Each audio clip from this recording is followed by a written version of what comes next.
শক্তিশালী মন্দিৰ বুলি ক'লে আপোনালোকৰ মনলৈ কোনটো মন্দিৰৰ কথা আহে? নিশ্চয় মা কামাখ্যা নহয়নে? সেয়েহে মই আজি আহিছোঁ মা কামাখ্যাৰ দৰ্শন কৰিবলৈ। ভাবিলোঁ আপোনালোককো মা কামাখ্যাৰ দৰ্শন কৰাওঁ, তেনেহ'লে বলক মোৰ লগত।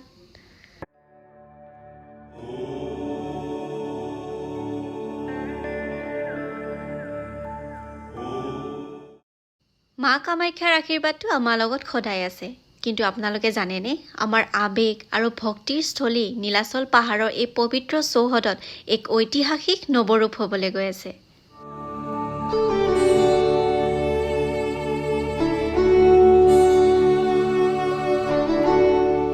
PM ডিভাইন আঁচনিৰ অধীনত এখন সুন্দৰ আৰু বিশাল মা কামাখ্যাৰ কৰিডৰ নিৰ্মাণ কৰা হ'ব। আৰু আটাইতকৈ গুৰুত্বপূৰ্ণ কথাটো হ'ল মন্দিৰৰ প্ৰাচীন ঐতিহ্য আৰু আধ্যাত্মিক পৰিৱেশৰ সম্পূৰ্ণৰূপে সুৰক্ষিত ৰখা হ'ব।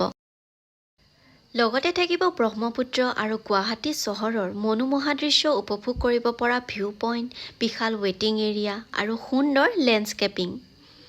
ইয়াৰ ফলত কেৱল ভক্তসকলৰ সুবিধাই নহয়, অসমৰ পৰ্যটন ক্ষেত্ৰলৈও এক বিশাল পৰিৱৰ্তন আহিব।